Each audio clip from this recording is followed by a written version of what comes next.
Hello ഡോക്ടറിലേക്ക് എല്ലാ പ്രേക്ഷകർക്കും സ്വാഗതം. റോബോട്ടിക് ക്യാൻസർ സർജറിയെക്കുറിച്ചാണ് ഹലോ ഡോക്ടർ ഇന്ന് സംസാരിക്കുന്നത്. നമുക്കൊപ്പം തലശ്ശേരി മലബാർ ക്യാൻസർ സെന്ററിലെ ഡോക്ടർ ആദർശ് ധർമ്മരാജൻ ചേരുന്നുണ്ട്. ഗൈനക് ഓങ്കോളജി ഡിവിഷൻ ഹെഡും അഡീഷണൽ പ്രൊഫസറുമാണ് ഡോക്ടർ നമസ്കാരം. ഡോക്ടർ, എന്താണ് റോബോട്ടിക് സർജറി? അതുപോലെ റോബോട്ടിക് സർജറി സുരക്ഷിതമാണോ?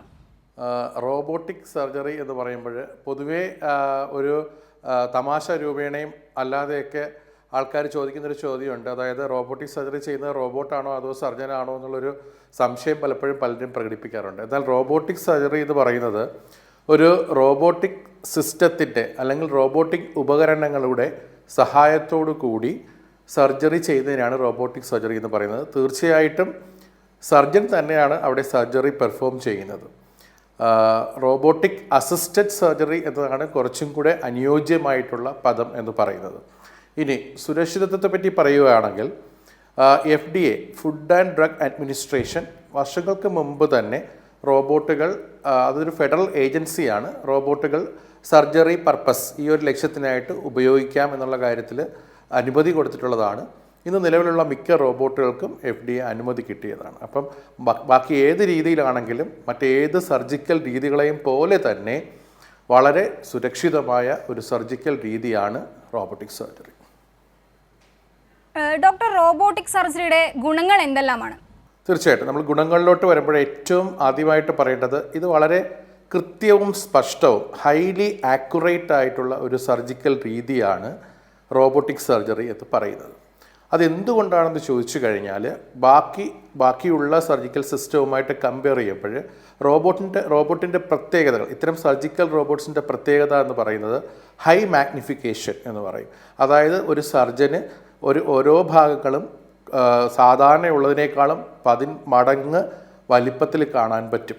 അതുപോലെ ഹൈ ഡെഫിനിഷൻ ക്ലാരിറ്റിയാണ്, അതുപോലെ തന്നെ 3D സംവിധാനം. അപ്പോൾ ഈ 3 മേന്മകളും കൊണ്ട് തന്നെ ഇത് വളരെ കൃത്യതയുള്ള സർജറിയാണ് റോബോട്ടിക് സർജറി. പിന്നെ പൊതുവേ റോബോട്ടിക് സർജറി ആണെങ്കിലും ലാപ്രോസ്കോപ്പിക് സർജറി ആണെങ്കിലും നമ്മൾ സാധാരണ ഇതിനെല്ലാം മിനിമലി ഇൻവേസീവ് സർജറി, മലയാളത്തിൽ പറഞ്ഞു കഴിഞ്ഞാൽ താക്കോൽ ദ്വാര സർജറി എന്നുള്ള ഗണത്തിലാണ് പെടുത്തിയിരിക്കുന്നത്. ഈ സർജറികളുടെ പ്രത്യേകത ചെറിയ മുറിവുകളിലൂടെ ആണ് ഈ സർജറികൾ ചെയ്യുന്നത്. അപ്പോൾ എന്താണ് അതിൻ്റെ മേന്മ എന്ന് ചോദിച്ചു കഴിഞ്ഞാൽ, ഓപ്പറേഷൻ കഴിഞ്ഞാൽ ഉണ്ടാകുന്ന പേഷ്യൻസിനുണ്ടാകുന്ന വേദനയുടെ ഒരു പ്രധാന കാരണമെന്ന് പറയുന്നത് സാധാരണ ഓപ്പൺ സർജറിക്കൊക്കെ വലിയ മുറിവുകളാണ്, ഇൻസെഷൻസാണ് സാധാരണ നമ്മൾ ഇടുന്നത്. അപ്പോൾ അതുമായിട്ടനുബന്ധിച്ചിട്ടുള്ള വേദന വളരെ കൂടുതലായിരിക്കും. പക്ഷേ റോബോട്ടിക് സർജറി ചെയ്ത് കഴിഞ്ഞാൽ പേഷ്യൻ്റ് 1-2 ദിവസത്തിനുള്ളിൽ തന്നെ ഈ പെയിനിൽ നിന്ന് പൂർണ്ണമായിട്ടും റിക്കവർ ആവും. അതുപോലെ തന്നെ വലിയ ഇൻസിഷൻസ് അല്ലെങ്കിൽ മുറിവുകൾ ഉണ്ടാക്കുന്നതിലൂടെ ഉണ്ടാകുന്ന അണുബാധയുടെ സാധ്യത അതെല്ലാം ഈ പറയുന്ന റോബോട്ടിക് സർജറിക്ക് വളരെ കുറവാണ്.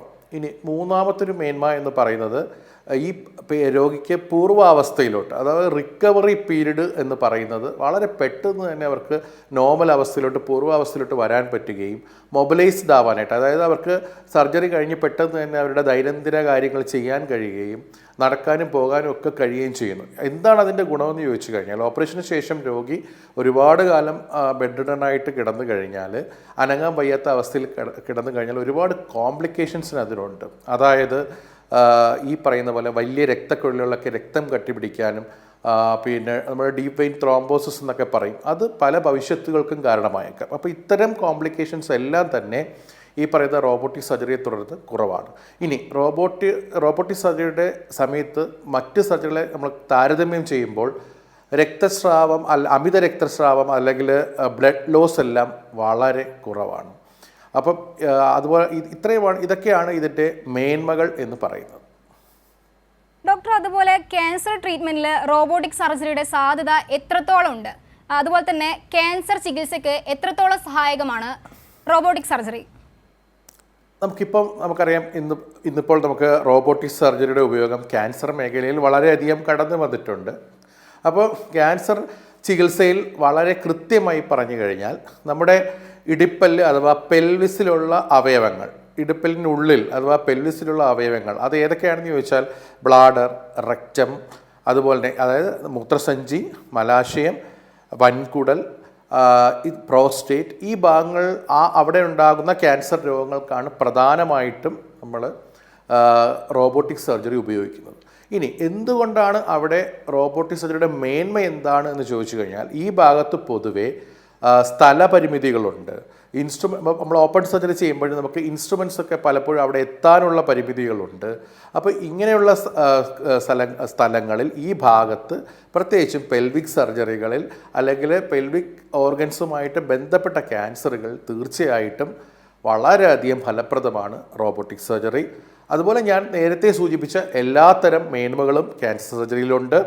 ഈ പറഞ്ഞ പോലെ ക്യാൻസർ രോഗികൾക്ക് ഓപ്പറേഷന് ശേഷം രക്തം കട്ടപിടിക്കാനുള്ള പ്രവണതയൊക്കെ വളരെ കൂടുതലാണ് സാധാരണ രോഗികളെ സംബന്ധിച്ച് നോക്കുമ്പോൾ. അപ്പം അവർ പെട്ടെന്ന് തന്നെ റിക്കവറിയിലേക്ക് വന്നു കഴിഞ്ഞാൽ, അതായത് അവർ പെട്ടെന്ന് തന്നെ പൂർവാവസ്ഥയിലേക്ക് വരികയും സാധാരണ ജീവിതത്തിലേക്ക് വന്നു കഴിഞ്ഞാൽ ഈ പറയുന്ന കോംപ്ലിക്കേഷൻസ് എല്ലാം നല്ലൊരു ശതമാനം വരെ കുറയ്ക്കാൻ പറ്റും. പിന്നെ തീർച്ചയായിട്ടും ബ്ലഡ് ലോസ് കുറവാണ്. അപ്പോൾ രക്തനഷ്ടം കുറവായതുകൊണ്ട് തന്നെ ബ്ലഡ് ട്രാൻസ്ഫ്യൂഷൻ്റെ, അതായത് രക്തം കൊടുക്കേണ്ട സാധ്യതകളും വളരെയധികം കുറഞ്ഞു കിട്ടും. വളരെ വേഗം തന്നെ വീട്ടിലേക്ക് പോകാൻ കഴിയും ചികിത്സ കഴിഞ്ഞിട്ട്. ഏറ്റവും പ്രധാനം എന്ന് പറഞ്ഞാൽ ചില ക്യാൻസർ രോഗികളിലെങ്കിലും ഓപ്പറേഷൻ കഴിഞ്ഞാൽ മറ്റ് ചികിത്സകൾ അവർക്ക് തുടങ്ങേണ്ടതായിട്ടുണ്ട്. ഇപ്പോൾ ഓപ്പറേഷൻ കഴിഞ്ഞൊരു പേഷ്യൻറ്റ് ചിലപ്പോൾ കീമോതെറാപ്പി ആവശ്യമായിട്ട് വന്നേക്കാം, റേഡിയേഷൻ ട്രീറ്റ്മെൻറ്റ് ആവശ്യമായിട്ട് വന്നേക്കാം. ഇത്തരം രോഗികൾ ശരിക്കും അവരുടെ വളരെ നേരത്തെ തന്നെ അവർ പൂർവാവസ്ഥയിലേക്ക് അല്ലെങ്കിൽ അവർ റിക്കവറി ആയി വന്നു കഴിഞ്ഞാൽ വളരെ പെട്ടെന്ന് തന്നെ തുടർ ചികിത്സ സാധ്യമാകും. ഇപ്പോൾ അല്ലാത്ത രീതിയിൽ ഇപ്പോൾ ഇൻഫെക്ഷനോ മറ്റെന്തെങ്കിലും ബുദ്ധിമുട്ടോ ഉണ്ടെങ്കിൽ അവരുടെ തുടർ ചികിത്സയെ അത് ബാധിക്കും. അങ്ങനെ എല്ലാ രീതിയിലും ക്യാൻസറിൽ റോബോട്ടിൻ്റെ പ്രാധാന്യം റോബോട്ടിക് സർജറിയുടെ പ്രാധാന്യം വളരെയധികം വർദ്ധിച്ചു വരുന്നു എന്ന് വേണം പറയാൻ. ഡോക്ടർ, അതുപോലെ റോബോട്ടിക് സർജറി എങ്ങനെയാണ് ഈ ഓങ്കോ സർജർമാർക്ക് റോബോട്ടിക് സർജറി എത്രത്തോളം സഹായകമാകുന്നുണ്ട്? ഞാൻ തീർച്ചയായിട്ടും പറഞ്ഞല്ലോ, സർജന്മാരെ സംബന്ധിച്ചും ഒരുപാട് ഗുണങ്ങളുണ്ട്. നമ്മൾ പ്രധാനമായിട്ടും ഞാൻ നേരത്തെ സൂചിപ്പിച്ച ഇപ്പം മെയിനായിട്ട് നമ്മളിപ്പോൾ കൂടുതലും ചെയ്യുന്ന സർജറികൾ എന്ന് പറഞ്ഞാൽ ബ്ലാഡർ ക്യാൻസർ, പ്രോസ്റ്റേറ്റ് ക്യാൻസർ, അതുപോലെ തന്നെ ഗർഭാശയ ക്യാൻസർ, ഇതൊക്കെ മലാശയ ക്യാൻസർ, ഇതിനൊക്കെയാണ് പ്രധാനമായിട്ടും ഇപ്പോൾ ഉപയോഗിക്കുന്നത്. ഇനി സർജന്മാരുടെ മേന്മകൾ ചോദിച്ചു കഴിഞ്ഞാൽ സർജന്മാരെ സംബന്ധിച്ച് ക്യാൻസർ സർജറി എന്ന് പറഞ്ഞാൽ ഒരുപാട് നേരം നീണ്ടു നിൽക്കുന്ന സർജറിയാണ്. അപ്പോൾ അത്രയും സമയം സർജൻ വളരെ നിന്ന് ഇത് പെർഫോം ചെയ്യേണ്ടതായിട്ട് വരുന്നുണ്ട്. അതിൻ്റെ ഫലമായിട്ട് സർജന് പെട്ടെന്ന് തന്നെ അവരുടെ ആ ഒരു എഫിഷ്യൻസിയൊക്കെ അത് ബാധിച്ചേക്കാം. പക്ഷേ റോബോട്ടിക് സർജറിയിൽ സർജനെ സംബന്ധിച്ചോളം ഇരുന്നാണ് സർജറി പെർഫോം ചെയ്യുന്നത്. പിന്നെ ലോങ് ടേം ആയിട്ട് ക്യാൻസർ സർജറി ചെയ്യുന്ന സർജന്മാരെ സംബന്ധിച്ചിടത്തോളം അവർക്ക് ഒരുപാട് ആരോഗ്യ പ്രശ്നങ്ങളുണ്ടാവാം. ബാക്ക് പെയിൻ, അങ്ങനെ പിന്നീട് സർജറി ചെയ്യാൻ കഴിയാത്ത അവസ്ഥ വരെ വരുന്ന സാഹചര്യങ്ങളുണ്ട്. ഇതെല്ലാം താരതമ്യേന കുറവാണ്. പിന്നെ ഒരു സർജനെ സംബന്ധിച്ചിടത്തോളം റോബോട്ടിക് സർജറിയിൽ അസിസ്റ്റൻസിൻ്റെ ആവശ്യകത വളരെ കുറവാണ്. കാര്യം റോബോട്ടിക് സർജറിയിൽ സർജിക്കൽ ഉപകരണങ്ങളും ക്യാമറയും എല്ലാം ഹാൻഡിൽ ചെയ്യുന്നത് സർജൻ തന്നെയാണ്. അപ്പോൾ ഇത് മറ്റൊരു ഗുണമാണ്. പിന്നെ വേറൊരു ഗുണം എന്ന് പറയുന്നത് പിന്നെ ഈ സർജൻ്റെ സാധാരണ ലാപ്രോസ്കോപ്പിയായിട്ട് നമ്മൾ കമ്പയർ ചെയ്യുമ്പോൾ നമ്മൾ റോബോട്ടിക് സർജറി ചെയ്യുമ്പോൾ പലപ്പോഴും സർജൻ്റെ കയ്യിൽ വരുന്ന മൈന്യൂട്ട് ആയിട്ടുള്ള ഓവർ മൂവ്മെൻറ്റ്സ്, നമ്മുടെ മൂവ്മെൻറ്റ് ഫിൽട്രേഷൻ എന്നൊക്കെ പറയും, ട്രെബർ ഫിൽട്രേഷൻ എന്നൊക്കെ പറയും, അതെല്ലാം സ്ട്രീംലൈൻ ചെയ്യാനുള്ള കഴിവ് നമ്മുടെ റോബോട്ടിക് സിസ്റ്റത്തിനുണ്ട്. അപ്പം തീർച്ചയായിട്ടും ഒരു സർജനെ സംബന്ധിച്ചും മാത്രമല്ല റോബോട്ടിക് സർജറി പഠിച്ചെടുക്കാൻ മറ്റ് സർജിക്കൽ രീതികളെ ഇപ്പോൾ ലാപ്രോസ്കോപ്പിയൊക്കെ കമ്പയർ ചെയ്യുമ്പോൾ വളരെ അതിൻ്റെ ലേണിംഗ് കർവ് കുറവാണെന്ന് പറയും. വളരെ പെട്ടെന്ന് തന്നെ സർജൻ ഇത് പഠിച്ചെടുക്കാൻ പറ്റും എന്നുള്ളതും ഒരു മേന്മയാണ്. അപ്പോൾ ഒരു സർജനെ സംബന്ധിച്ചും ഒരുപാട് നേട്ടങ്ങൾ ഉള്ള ഒന്ന് തന്നെയാണ് റോബോട്ടിക് സർജറി സംവിധാനം എന്ന് പറയുന്നത്. ഡോക്ടർ, അതുപോലെ ഗൈനക് ഓങ്കോ സർജറികളിൽ റോബോട്ടിക് സർജറിയുടെ സാധ്യത എത്രത്തോളം ഉണ്ട്? അത് പറയുകയാണെങ്കിൽ നമ്മൾ ഗൈനക് ഓങ്കോളജി സർജറികളിൽ പ്രധാനമായും ഗർഭാശയ ക്യാൻസർ അഥവാ എൻഡോമെട്രിയൽ ക്യാൻസറിലാണ് പ്രധാനമായിട്ടും നമ്മൾ റോബോട്ടിക് സർജറി ചെയ്യുന്നത്. അപ്പം ഇത്തരം രോഗികൾ ഏറ്റവും പ്രധാനപ്പെട്ട കാര്യം നേരത്തെ ഞാൻ പറഞ്ഞ മെച്ചങ്ങളോടൊപ്പം തന്നെ മിക്കവാറും ഈ പറയുന്ന ഗർഭാശയ ക്യാൻസർ എന്ന് പറയുന്നത് ഒബെസിറ്റി അഥവാ പൊണ്ണത്തടിയുമായിട്ടൊക്കെ അസോസിയേറ്റ് ചെയ്ത് വരുന്ന ഒരു ക്യാൻസർ രോഗമാണ്, ജീവിതശൈലിയുമായിട്ടൊക്കെ ബന്ധമുള്ള ക്യാൻസർ രോഗമാണ്. അപ്പോൾ ചിലപ്പം വളരെ ഒബീസായിട്ടുള്ള പേഷ്യൻസിൽ പോലും നമുക്ക് ഈ പറയുന്ന റോബോട്ടിക് സർജറിയുടെ മറ്റൊരു ഗുണം അതാണ്, ലോങ് ഇൻസ്ട്രുമെൻറ്റ്സ് ആണ്. അപ്പം ഈ ഒബീസായിട്ടുള്ള ആൾക്കാരിലൊക്കെ വളരെ എഫക്റ്റീവായിട്ട് സർജറി ചെയ്യാൻ പറ്റുന്ന ഒരു മാർഗമാണ് റോബോട്ടിക് സർജറി എന്ന് പറയുന്നത്. ഞാൻ നേരത്തെ സൂചിപ്പിച്ച എല്ലാ ഗുണഗണങ്ങളും ഇതിനുണ്ട്. അതോടൊപ്പം തന്നെ ഈ ബാക്കി ക്യാൻസറുകളായ അതായത് സെർവൈക്കൽ ക്യാൻസറിലൊക്കെ ഇതിൻ്റെ സാധ്യതകൾ അതിൻ്റെ പഠനങ്ങളൊക്കെ നടന്നുകൊണ്ടിരിക്കുകയാണ്. ഗർഭാശയ മുഖ ക്യാൻസറിൽ നമുക്ക് റോബോട്ട് ഉപയോഗിക്കാമോ എന്നുള്ളതിൻ്റെ പഠനങ്ങൾ നടന്നുകൊണ്ടിരിക്കുകയാണ്. പക്ഷേ എൻഡോമെട്രിയൽ ക്യാൻസറിൽ താക്കോൽ ദ്വാര ശസ്ത്രക്രിയ, റോബോട്ടിക് ഉൾപ്പെടെയുള്ള താക്കോൽ ദ്വാര ശസ്ത്രക്രിയയുടെ ഗുണങ്ങളേറെ പഠിക്കപ്പെട്ട് കഴിഞ്ഞതാണ്. അത് നമുക്ക് മനസ്സിലാക്കി കഴിഞ്ഞ കാര്യമാണ്. പിന്നെ വേറൊരു ഗുണമെന്ന് പറയുന്നത് ഗർഭാശയ ശസ്ത്രക്രിയകളിൽ, ഈ പറയുന്ന ഗർഭാശയ ക്യാൻസർ ശസ്ത്രക്രിയയിൽ ഈ പറയുന്ന കഴലകളിലോട്ടുള്ള കഴലകളെന്ന് പറഞ്ഞാൽ ലിംഫ് നോഡ്സ്, ഇടുപ്പിലെ ലിംഫ് നോഡ്സിലോട്ട് ആദ്യമായിട്ട് രോഗം പടരുന്ന ലിംഫ് നോഡ്സ് കണ്ടെത്തുകയും അത് റിമൂവ് ചെയ്യുകയും ചെയ്യുന്ന ഒരു സംവിധാനമുണ്ട് ഡൈ ഉപയോഗിച്ച്. അതിന് നമ്മൾ സെൻറ്റിനൽ ലിംഫ് നോഡ് ബയോപ്സി എന്നാണ് പറയുന്നത്. അപ്പം ആ സെൻറ്റിനൽ നോഡ് ബയോപ്സിക്കുള്ള ഒരു ഇൻബിൽറ്റ് സിസ്റ്റം തന്നെ റോബോട്ടിലുണ്ട്. അപ്പോൾ അത് നമുക്ക് ഉപയോഗിക്കാൻ പറ്റും. ഇതിൻ്റെ ഗുണമെന്ന് വെച്ചാൽ മൊത്തം കഴലകളും നീക്കം ചെയ്യുന്നതിന് പകരം ഈ പറയുന്ന പോലെ അസുഖബാധിതമായ കഴലകൾ മാത്രം എടുത്തത് മാറ്റിയാൽ മതിയാവും. കഴലകൾ പൂർണ്ണമായി നീക്കുമ്പോൾ ഒരുപക്ഷെ പിന്നീട് അത് കോംപ്ലിക്കേഷൻസ്, കാലിൽ നീര് വെക്കുന്നതിനൊക്കെ കാരണമാകും. അപ്പോൾ ഇതിന് സഹായിക്കുന്ന Sentinel lymph node system, inbuilt ആയിട്ടൊരു സിസ്റ്റം ഈ പറയുന്ന റോബോട്ടിലുണ്ട്. ഇതൊക്കെയാണ് ഗൈനക് സർജറികളിൽ റോബോട്ടിൻ്റെ മേന്മ എന്ന് പറയുന്നത്. ഡോക്ടർ, അതുപോലെ ലാപ്രോസ്കോപ്പിക് സർജറിയായിട്ട് താരതമ്യം ചെയ്യുമ്പോൾ റോബോട്ടിക് സർജറിയുടെ സാധ്യതകൾ എന്തെല്ലാമാണ്? തീർച്ചയായിട്ടും ഞാൻ ആദ്യമേ പറഞ്ഞു, ലാപ്രോസ്കോപ്പിക് സർജറിയും റോബോട്ടിക് സർജറിയും രണ്ടും മിനിമലി ഇൻവേസീവ് സർജറി അഥവാ താക്കോൽ ദ്വാര ശസ്ത്രക്രിയയുടെ ഗണത്തിൽപ്പെടുന്ന രണ്ട് സർജിക്കൽ രീതികളാണ്. പക്ഷേ ഈ പറഞ്ഞ ആദ്യം തന്നെ ഞാൻ മെൻഷൻ ചെയ്തതുപോലെ ഈ പറഞ്ഞ നമുക്കൊരു 3D വിഷ്വലൈസേഷൻ, അത് ലാപ്രോസ്കോപ്പിക്കിലും ചില ലാപ്രോസ്കോപ്പുകളിലുണ്ട്. പക്ഷേ ഈ 3D വിഷ്വലൈസേഷനും ഈ HD ക്വാളിറ്റി, ഡെപ്ത് പെർസെപ്ഷൻ എന്ന് പറയും. നമുക്ക് എത്ര ആഴത്തിൽ പോയാലും, നമുക്ക് ആഴത്തിലുള്ള ഭാഗങ്ങളിൽ പോയാലും വളരെ കൃത്യമായിട്ട് സർജറി ചെയ്യാനുള്ളൊരു പ്രോപ്പർട്ടി അല്ലെങ്കിൽ അതിനൊരു സാധ്യത തീർച്ചയായിട്ടും റോബോട്ടിന് വളരെ കൂടുതലാണ് ലാപ്രോസ്കോപ്പിയായിട്ട് കമ്പയർ ചെയ്യുമ്പോൾ അല്ലെങ്കിൽ താരതമ്യപ്പെടുത്തുമ്പോൾ. പിന്നെ നമ്മൾ മനസ്സിലാക്കേണ്ട ഒരു കാര്യം എന്ന് വെച്ചാൽ, ഈവൻ ലാപ്രോസ്കോപ്പിയിൽ ഉണ്ടാക്കുന്ന മുറിവുകളേക്കാൾ ചെറിയ മുറിവുകൾ ആവും ഇൻസിഷൻസ് അഥവാ മുറിവുകളിലൂടെയാണ് നമ്മൾ റോബോട്ടിക് സർജറി ചെയ്യുന്നത്.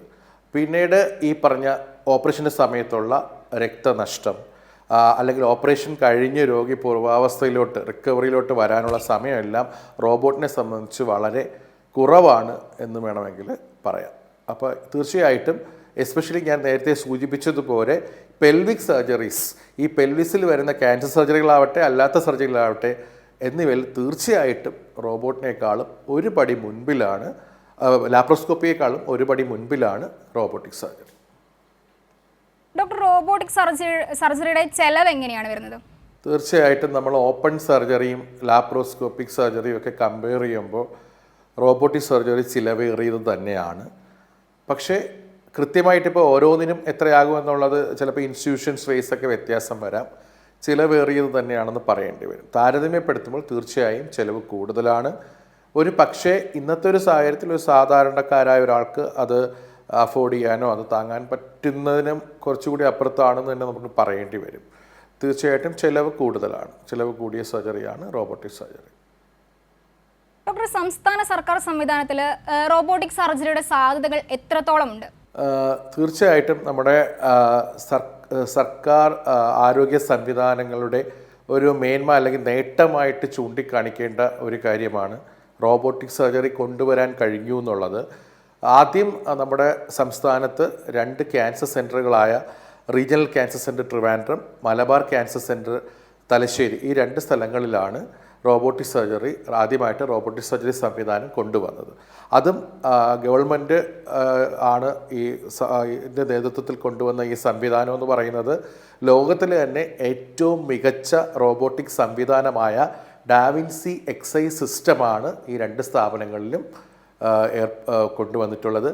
അതുമാത്രമല്ല, വളരെ മിതമായ നിരക്കിൽ അല്ലെങ്കിൽ സാധാരണ സർജറിയുടെ നിരക്കിൽ തന്നെയാണ് ഇപ്പോൾ നമ്മൾ ഈ പറയുന്ന റോബോട്ടിക് സർജറികൾ ഇക്കാലം വരെയും ചെയ്ത് കൊണ്ടിരിക്കുന്നത്.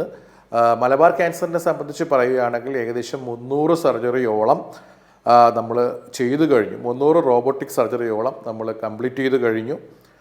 അത് ആരോഗ്യ മേഖലയിലെ വലിയൊരു മുന്നേറ്റമാണ്. ഇത് കൂടാതെ നമ്മുടെ ഗവൺമെൻറ് മെഡിക്കൽ കോളേജുകളിലും തിരുവനന്തപുരം, കോഴിക്കോട് പോലുള്ള പ്രധാനപ്പെട്ട ഗവൺമെൻറ് മെഡിക്കൽ കോളേജിലും റോബോട്ടിക് സംവിധാനം ഇൻട്രൊഡ്യൂസ് ചെയ്യുന്നതിനായിട്ട് കൊണ്ടുവരുന്നതിനായിട്ടുള്ള ചർച്ചകളും മറ്റും നടന്നു വരികയാണ്. ഇത് വലിയൊരു നേട്ടമായിട്ട് തന്നെ നമ്മൾ കണക്കാക്കണം. ഡോക്ടർ, മലബാർ ക്യാൻസർ സെന്ററിലുള്ള സംവിധാനങ്ങൾ എന്തെല്ലാമാണ് ഈ സർജറിക്ക്? ഞാൻ പറഞ്ഞല്ലോ, നമ്മുടെ മലബാർ ക്യാൻസർ സെൻറ്ററിൽ ഏകദേശം 300ഓളം സർജറികൾ കംപ്ലീറ്റ് ചെയ്തു. ഡാവിൻസി എക്സ്ഐ സിസ്റ്റം എന്ന് പറയുന്ന റോബോട്ടിക് സംവിധാനമാണ് മലബാർ ക്യാൻസർ സെൻറ്ററിൽ ഇന്നുള്ളത്. ഇത് ലോകോത്തര നിലവാരത്തിലുള്ള റോബോട്ടുകൾ പരിഗണിച്ചാൽ ഏറ്റവും മുൻപന്തിയിൽ നിൽക്കുന്ന ഒരു റോബോട്ടിക് സംവിധാനമാണ് ഇന്ന് മലബാർ ക്യാൻസർ സെൻറ്ററിലുള്ളത്. ഞാൻ നേരത്തെ സൂചിപ്പിച്ച ക്യാൻസർ സർജറികളായ എൻഡോമെട്രൽ ക്യാൻസർ, പ്രോസ്റ്റേറ്റ് ക്യാൻസർ, അതുപോലെ തന്നെ കോളോറക്ടൽ ക്യാൻസേഴ്സ്, അതായത് വൻകുടൽ, മലാശയം എന്നിവയെ ബാധിക്കുന്ന ക്യാൻസർ, ഇതെല്ലാം ഹെഡ് ആൻഡ് നെക്ക് ക്യാൻസേഴ്സ്, അതായത് നമ്മുടെ കഴുത്ത്, തൊണ്ട എന്നീ ഭാഗങ്ങളിൽ വരുന്ന ക്യാൻസേഴ്സ്, ഇത്രയും കാര്യങ്ങൾക്കെല്ലാമായിട്ട് നമ്മുടെ തൈറോയ്ഡ് സർജറീസിന് എല്ലാം നമ്മൾ ഓൾറെഡി ആ സർജറികളെല്ലാം മലബാർ ക്യാൻസർ സെൻറ്ററിൽ ചെയ്തു കഴിഞ്ഞു. നമ്മളിപ്പോഴും തുടരുന്നു. അതാണ് ഇപ്പോഴുള്ള നിലവിലുള്ള മലബാർ ക്യാൻസർ സെൻറ്ററിലെ സ്ഥിതി എന്ന് പറയുന്നത്. ശരി ഡോക്ടർ, വ്യക്തമാണ്. ഒരു പ്രേക്ഷകൻ കൂടി നമ്മോടൊപ്പം ചേരുന്നുണ്ട്. പട്ടാമ്പിയിൽ നിന്ന് രാജേന്ദ്രനാണ് ചേരുന്നത്. രാജേന്ദ്രൻ, ചോദിച്ചോളൂ. തീർച്ചയായിട്ടും. എന്റെ സംശയം ഇതിന്റെ ചെലവിനെ കുറിച്ചാണ്. നമ്മുടെ ഒരു കേരളത്തിലെ ഈ പൊതുജനാരോഗ്യ സംവിധാനത്തിൽ മൊത്തത്തിൽ നമ്മൾ ഈ മറ്റ് സംസ്ഥാനങ്ങളിലൊക്കെ ചെലവുമായി താരതമ്യം ഏറ്റവും കുറഞ്ഞ ചെലവിൽ നല്ല ചികിത്സ നോക്കിയോടെ ലഭ്യമാണ്, പ്രത്യേകിച്ച് സർക്കാർ ആശുപത്രികളിലും മെഡിക്കൽ കോളേജുകളിലും. ഇത് റോബോട്ടിക് സർജറി എന്നതിലേക്ക് മൊത്തം നമ്മുടെ സിസ്റ്റം മാറുമ്പോൾ അത് ഈ ചികിത്സ ചെലവേറിയതാക്കില്ലേ? ചെലവേറിയ ചികിത്സ അതിന് നിർബന്ധിതരാവില്ലേ? അങ്ങനെ ഒരു ആശങ്ക ഒരിക്കലും അതെ ഇല്ല. അതിന് ആ ഒരു ആശങ്കയ്ക്കുള്ള മറുപടി ഞാൻ പറയാം. ഒരിക്കലും നമ്മുടെ മൊത്തം സർജിക്കൽ സംവിധാനങ്ങൾ റോബോട്ടിലോട്ട് മാറേണ്ട ആവശ്യകതയില്ല. ഞാൻ പറഞ്ഞ പോലെ ചില പ്രത്യേക സർജറികൾ ചില സ്ഥലങ്ങളിൽ ബാധിക്കുന്ന ക്യാൻസർ ആയാലും അതിനൊക്കെയാണ് ഈ റോബോട്ടിക് സർജറി കൂടുതലായിട്ട് നമ്മൾ ഉപയോഗിക്കുന്നത്. പിന്നെ രണ്ടാമത്തെ കാര്യം, ചിലവിനെ പറ്റി പറയുകയാണെങ്കിൽ ഇപ്പോൾ ആ 2 ഹോസ്പിറ്റലുകളിലാണ് പ്രധാനമായിട്ടും സർക്കാർ മേഖലയിൽ ഇപ്പോൾ ഉള്ളത് ഈ പറയുന്ന സംവിധാനമുള്ളത്. ഈ 2 സ്ഥലങ്ങളിലും ഒരു നോർമൽ, ഒരു സാധാരണ രീതിയിലുള്ള ചിലവിലാണ് ഈ പറയുന്ന റോബോട്ടിക് സംവിധാനം കൊണ്ടുവന്നിട്ടുള്ളത്. തീർച്ചയായിട്ടും ഭാവിയിൽ അതിനു വേണ്ടിയുള്ള കൂടുതൽ ഗവൺമെൻറ് സിസ്റ്റത്തിലോട്ട് വരുന്നതോടു കൂടി അതിനു വേണ്ടി ഈ പറയുന്ന സാധാരണ നിലയിൽ ഇപ്പോൾ ലാപ്രോസ്കോപ്പി സർജറി എല്ലാ മെഡിക്കൽ കോളേജിലും എല്ലായിടത്തും ചെയ്യുന്നത് പോലെ ഗവൺമെൻറ് ഹോസ്പിറ്റലിലും സാധാരണ നിലയിൽ ചെയ്യുന്നത് പോലെ തീർച്ചയായിട്ടും അതിനുള്ള സംവിധാനങ്ങൾ ഉണ്ടാകും എന്ന് തന്നെയാണ് പ്രതീക്ഷിക്കുന്നത്. പ്രേക്ഷകന് വ്യക്തമാണെന്ന് മനസ്സിലാക്കുന്നു. ഡോക്ടർ, ഈ ചികിത്സയ്ക്ക്, ഈ സർജറിക്ക് എന്തെങ്കിലും തരത്തിലുള്ള പരിമിതികളുണ്ടോ? പ്രധാനപ്പെട്ട പരിമിതികൾ എന്ന് പറയുന്നത്, ഒന്ന്, താരതമ്യേന ചെലവ് കൂടുതലാണ് എന്നുള്ളത് തന്നെയാണ് പ്രധാനപ്പെട്ട പരിമിതി. കാര്യം ഒരു റോബോട്ട് പർച്ചേസ് ചെയ്യണമെങ്കിൽ വളരെയധികം ചിലവ് വേണ്ടി വരുന്നു എന്നുള്ളത് ഒരു ഘടകമാണ്. ഇനി രണ്ടാമത്തെ കാര്യം എന്ന് പറയുന്നത് സ്ഥലപരിമിതി. സാധാരണ ഉള്ളതിനേക്കാൾ വലിയ ഓപ്പറേഷൻ തിയേറ്ററിൻ്റെ ആവശ്യകതയുണ്ട്. കാര്യം ഈ സംവിധാനം ക്രമീകരിക്കുന്നതിന് വളരെ അത്യാവശ്യമായ മറ്റ് ക്രമീകരണങ്ങളുടെ ആവശ്യം കൂടി ചെയ്യേണ്ടതായിട്ടുണ്ട്.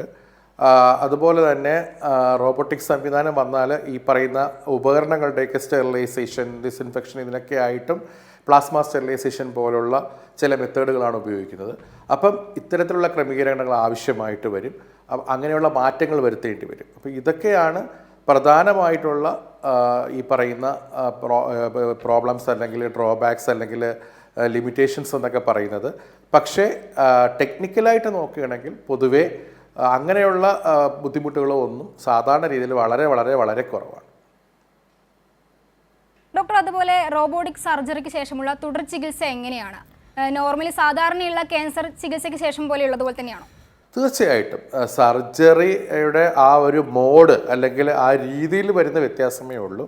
നമ്മൾ ചെയ്യുന്ന സർജറിയിലോ സർജിക്കൽ സ്റ്റെപ്സിലോ സർജറിയുടെ രീതികളിലോ അതിൻ്റെ പ്രോട്ടോക്കോളിലോ ഒന്നും ഒരു വ്യത്യാസമില്ല.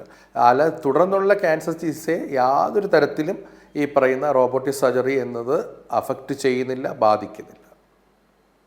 ഡോക്ടർ, അതുപോലെ നിർമ്മിത ബുദ്ധിയും റോബോട്ടിക് സർജറിയും എങ്ങനെയാണ് താരതമ്യം ചെയ്യുന്നത്? തീർച്ചയായിട്ടും നിർമ്മിത ബുദ്ധിയും താരതമ്യത്തിനേക്കാളും നമ്മളിപ്പോൾ നിർമ്മിത ബുദ്ധിയോടുകൂടി ചേർന്ന, അതായത് ആർട്ടിഫിഷ്യൽ ഇൻ്റലിജൻസോട് കൂടെയുള്ള സർജിക്കൽ റോബോട്ട്സുകൾ വന്നു തുടങ്ങി.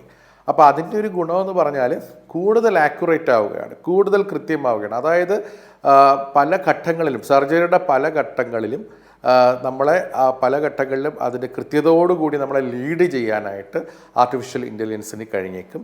പിന്നെ രണ്ടാമതായിട്ട് വന്നൊരു നേട്ടം, ഇപ്പോൾ പല രാജ്യങ്ങളിലും ഡിസ്റ്റൻസ് സർജറീസ്, ഇതൊന്നും ഒരിക്കലും തെറ്റിദ്ധരിക്കപ്പെടരുത്. ഇതൊന്നും നമ്മുടെ നാട്ടിൽ ചെയ്ത് തുടങ്ങിയിട്ടില്ല, അതിൻ്റെ അപ്രൂവലോ കാര്യങ്ങളൊക്കെ ഒന്നും ആയിട്ടില്ല. പക്ഷേ ഡിസ്റ്റൻസ് സർജറികൾ പല സ്ഥലങ്ങളിലും പരീക്ഷണ ഘട്ടത്തിൽ ചെയ്തിട്ടുണ്ട്. അതായത് ഹോസ്പിറ്റലിൽ നിന്ന് തന്നെ വേണ്ട, വിദഗ്ധരായ ആൾക്കാർക്ക് എവിടെ നിന്ന് വേണമെങ്കിലും സർജറി ചെയ്യാം എന്ന സംവിധാനങ്ങൾ പോലും വന്നുകൊണ്ടിരിക്കുന്നു. നമുക്ക് ഈ പറഞ്ഞതുപോലെ നിർമ്മിത ബുദ്ധി അഥവാ ആർട്ടിഫിഷ്യൽ ഇൻ്റലിജൻസ് ഒക്കെ ഒരുപാട് മാറ്റങ്ങൾ കൊണ്ടുവരുന്ന ഒരു കാലഘട്ടത്തിലാണ് നമ്മൾ ജീവിക്കുന്നത്. നമുക്ക് കൂടുതൽ കാര്യങ്ങൾ പ്രതീക്ഷിക്കാം. ഡോക്ടർ, ഒരു പ്രേക്ഷക കൂടി നമ്മോടൊപ്പം ചേരുന്നുണ്ട്. കണ്ണൂരിൽ നിന്ന് ആര്യയാണ് ചേരുന്നത്. ആര്യ, ഡോക്ടറോട് ചോദിച്ചോളൂ. ഡോക്ടർ, എന്റെ സംശയം നമ്മുടെ ഏതൊക്കെ ക്യാൻസറുകൾക്കാണ് ഈ റോബോട്ടിക് സർജറി അനിവാര്യമെന്നതാണ്. സാധാരണ ഇതിൽ പലതരത്തിലുള്ള ക്യാൻസറുകൾ ഉണ്ട്. അതിൽ ഏതെങ്കിലും പ്രത്യേക വിഭാഗം അല്ലെങ്കിൽ പ്രത്യേകമായിട്ടുള്ള ക്യാൻസറുകൾക്ക് മാത്രമാണോ ഈ റോബോട്ടിക് സർജറി ഉപയോഗിക്കുന്നത് എന്നൊരു സംശയമുണ്ട്. തീർച്ചയായിട്ടും. പ്രധാനമായിട്ട് ഞാൻ നേരത്തെ സൂചിപ്പിച്ചു, പ്രധാനമായിട്ട് നമുക്ക് പ്രോസ്റ്റേറ്റിക് സർജറി, എൻഡോമെട്രൽ ക്യാൻസർ അതായത് ഗർഭപാത്ര ക്യാൻസറിനുമായിട്ടനുബന്ധിച്ച സർജറികൾ, കോളോറക്ടൽ ക്യാൻസർ അതായത് കോളോറക്ടൽ ക്യാൻസറിന് മലാശയം, വൻകുടൽ എന്നിവയുമായിട്ട് ബന്ധപ്പെട്ട ക്യാൻസർ രോഗങ്ങൾ, ഇത്രയും സ്ഥലങ്ങളിലാണ് ഏറ്റവും വളരെ ഫലപ്രദവും ഉപയോഗപ്രദവും ഏറ്റവും കൂടുതൽ ചെയ്യപ്പെടുന്നത്. ആ ഭാഗങ്ങളിലാണ് ഏറ്റവും കൂടുതൽ ഉപയോഗമുള്ളത്. ഡോക്ടർ, സർജറിക്ക് ശേഷം എത്ര നാൾ ആശുപത്രിയിൽ തുടരണം? സാധാരണ ഇപ്പം ഞാനൊരു ഗൈനക് ഓങ്കോളജി സർജൻ എന്നുള്ള രീതിയിൽ നമ്മൾ പല പഠനങ്ങളും നടത്തി. ഇപ്പോൾ ഈ കഴിഞ്ഞ കേസുകൾ വെച്ചിട്ട് അതിൻ്റെ ഡാറ്റയൊക്കെ അനലൈസ് ചെയ്യുമ്പോൾ സാധാരണ ഓപ്പൺ സർജറിയിൽ 5, 6, 7 ദിവസം ഒക്കെ ഹോസ്പിറ്റൽ സർജറി കഴിഞ്ഞ് നിൽക്കേണ്ടി വരുന്ന ആൾക്കാർക്ക് 1, 2, 3 ദിവസത്തിനുള്ളിൽ 2 or maximum 2 or 3 third post off day അവർക്ക് ഡിസ്ചാർജ് ആയി പോകാൻ കഴിയും എന്ന് കണ്ടിട്ടുണ്ട്. അപ്പോൾ അത് വളരെ ഒരു വലിയ നേട്ടമായിട്ട് നമ്മൾ കണക്കാക്കേണ്ടതായിട്ടുണ്ട്. ശരി ഡോക്ടർ, വ്യക്തമാണ്. ഡോക്ടർ, എന്തൊക്കെയാണ് ഇതിന്റെ ബെനിഫിറ്റ്സ്? എന്തൊക്കെയാണ് റോബോട്ടിക് സർജറിയുടെ ബെനിഫിറ്റ്സ് ആണോ? മറ്റ് സർജറികളെ അപേക്ഷിച്ചുള്ള ബെനിഫിറ്റ്സ് എന്തൊക്കെയാണ്? തീർച്ചയായിട്ടും ഞാൻ ആദ്യം മെൻഷൻ ചെയ്തല്ലോ. തീർച്ചയായിട്ടും അതിൻ്റെ ബെനിഫിറ്റ്സ് എന്ന് പറഞ്ഞാൽ 1 അതിൻ്റെ ആക്യുറസിയാണ്, 2 രക്തനഷ്ടം വളരെ കുറവാണ്, ആശുപത്രി വാസം വളരെ കുറവാണ് സർജറിക്ക് ശേഷം, 3D വിഷൻ, ഹൈ ഡെഫിനിഷൻ സിസ്റ്റമാണ് റോബോട്ട് എന്ന് പറയുന്നത്, ലെസ് അതായത് വളരെ എറർ ലെസ് ആയിട്ടുള്ള, അതായത് വളരെ കൃത്യതയോടുകൂടി നമുക്ക് സർജറി ചെയ്യാൻ കഴിയും. പോസ്റ്റ് ഓഫ് കോംപ്ലിക്കേഷൻസ് കുറവാണ്, സർജറിക്ക് ശേഷമുള്ള സങ്കീർണതകൾ അല്ലെങ്കിൽ ഭവിഷ്യത്തുകൾ വളരെ കുറവാണ്. അതുപോലെ തന്നെ ഓപ്പറേഷന് ശേഷമുള്ള അണുബാധ സാധ്യതകൾ കുറവാണ്. ഇതൊക്കെയാണ് നമുക്കുള്ള പ്രധാനപ്പെട്ട നേട്ടങ്ങൾ എന്ന് പറയുന്നത്. ഡോക്ടർ, അതുപോലെ പലരും ഈ സർജറിക്ക് പേടിച്ചിട്ട് പിന്മാറി നിൽക്കുന്നുണ്ട്. പറയുവാണെങ്കിൽ ഡോക്ടർ, അതുപോലെ പലരും ഈ സർജറിക്ക് പേടിച്ച് പിന്മാറി നിൽക്കുന്നുണ്ട്. അങ്ങനെ പേടിക്കേണ്ടതായിട്ടുണ്ട്? അതെ, ഞാൻ ആദ്യം ഇല്ല, ഞാൻ പറഞ്ഞില്ലേ, അത് എന്തൊക്കെയോ തെറ്റിദ്ധാരണകൾ ആദ്യം തന്നെ ഞാൻ പറഞ്ഞില്ലേ. തമാശ രൂപേണയാണെങ്കിലും ആൾക്കാർ പറയും റോബോട്ടിക് സർജറി റോബോട്ടാണ് ചെയ്യുന്നതെന്നൊക്കെയുള്ള ഒരുപാട് തെറ്റിദ്ധാരണകൾ നമ്മുടെ സമൂഹത്തിലുണ്ട്. അപ്പോൾ നമ്മൾ മാധ്യമങ്ങളിലൂടെ എല്ലാം ഇത് മാറ്റിയെടുക്കേണ്ട അത് വളരെ അനിവാര്യമാണ്. അങ്ങനെയല്ല, ഇതൊരു സർജിക്കൽ രീതിയാണ്. ഇപ്പോൾ നമുക്ക് എല്ലാവർക്കും ലാപ്രോസ്കോപ്പിക് സർജറി അഥവാ താക്കോൽദ്വാര ശസ്ത്രക്രിയയെ പറ്റി അറിയാം. താക്കോൽദ്വാര ശസ്ത്രക്രിയയുടെ വേറൊരു വേർഷൻ മാത്രമാണ് റോബോട്ടിക് സർജറി. അവിടെ നമ്മൾ റോബോട്ടിക് ഇൻസ്ട്രുമെൻറ്റ്സ് ഉപയോഗിക്കുന്നു എന്ന് മാത്രമേ ഉള്ളൂ. തീർച്ചയായിട്ടും പരിശീലനം നേടിയ വിദഗ്ധനായ ഒരു സർജൻ തന്നെയാണ് സർജറി ചെയ്യുന്നത് എന്നുള്ളത് മനസ്സിലാക്കി കഴിഞ്ഞാൽ സാധാരണ സർജറിയിൽ നിന്നും വ്യത്യാസങ്ങളൊന്നുമില്ല എന്ന്, അതായത് ചെയ്യുന്ന രീതിയിലോ അതിൻ്റെ സ്റ്റെപ്സിലോ അതിൻ്റെ പ്രോട്ടോക്കോളിലോ ഒന്നും ഒരു വ്യത്യാസമില്ല എന്ന് മനസ്സിലാക്കി കഴിഞ്ഞാൽ തീർച്ചയായിട്ടും എനിക്ക് തോന്നുന്നു ഈ പേടിയൊക്കെ മാറും എന്ന് തന്നെയാണ് എൻ്റെ വിശ്വാസം. അപ്പോൾ ശരിയായ ഒരു അവബോധം തീർച്ചയായിട്ടും സമൂഹത്തിൽ ആവശ്യമായിട്ടുണ്ട്. ശരി ഡോക്ടർ, വ്യക്തമാണ്. ഡോക്ടർ, മലബാർ ക്യാൻസർ സെൻ്ററിൽ നിരവധി റോബോട്ടിക് സർജറി ചെയ്തിട്ടുണ്ടല്ലോ, അത്തരം കാര്യങ്ങളെക്കുറിച്ച് അറിയേണ്ടതുണ്ട്, ഒന്ന് പങ്കുവെക്കാമോ? മലബാർ ക്യാൻസറിൽ ഏകദേശം 300ഓളം സർജറികൾ നമ്മൾ കംപ്ലീറ്റ് ചെയ്ത് കഴിഞ്ഞു. ഡാവിൻസി എക്സൈ സിസ്റ്റമാണ് നമ്മളവിടെ ഉപയോഗിക്കുന്നത്. പ്രധാനമായിട്ടും ഈ പറഞ്ഞ പോലെ പ്രോസ്റ്റേറ്റിനെ ബാധിക്കുന്ന ക്യാൻസർ, ഗർഭാശയ ക്യാൻസർ ഏകദേശം ഒരു 130-150ഓളം സർജറികൾ ഗർഭാശയ ക്യാൻസർ സർജറികളാണ് ചെയ്തത്. പിന്നെ പ്രോസ്റ്റേറ്റ് സർജറികൾ, മൂത്രസഞ്ചിയിൽ വരുന്ന ക്യാൻസർ, ബ്ലാഡർ ക്യാൻസർ സർജറികൾ, അതുപോലെ തന്നെ റെക്റ്റം, കോളോറെക്റ്റം അതായത് വൻകുടൽ, മലാശയം ഇവയെ ബാധിക്കുന്ന ക്യാൻസറുകൾ, പിന്നെ ഹെഡ് ആൻഡ് നെക്ക് ക്യാൻസേഴ്സ് ഞാൻ നേരത്തെ പറഞ്ഞു, ഇപ്പോൾ തൈറോയ്ഡ് സർജറികൾ, അതുപോലെ തന്നെ തൊണ്ട, വായ, കഴുത്ത് ഇവയൊക്കെ ബാധിക്കുന്ന ക്യാൻസറുകളുമായിട്ട് ബന്ധപ്പെട്ട സർജറികളൊക്കെ തന്നെ പൂർത്തിയാക്കി കഴിഞ്ഞു. അതൊക്കെ എല്ലാം നമ്മൾ ചെയ്തു വരുന്നുണ്ട്. ഈ സംവിധാനങ്ങളെല്ലാം തന്നെ നമുക്ക് ലഭ്യമാണ്. ശരി ഡോക്ടർ, വ്യക്തമാണ്. റോബോട്ടിക് സർജറിയെക്കുറിച്ചാണ് ഹലോ ഡോക്ടർ ഇന്ന് സംസാരിച്ചത്. നമ്മോടൊപ്പം ചേർന്നത് തലശ്ശേരി മലബാർ ക്യാൻസർ സെന്ററിലെ ഡോക്ടർ ആദർശ് ധർമ്മരാജനാണ്. ഡോക്ടർ നന്ദി. ഹലോ ഡോക്ടർ അവസാനിക്കുന്നു. നമസ്കാരം.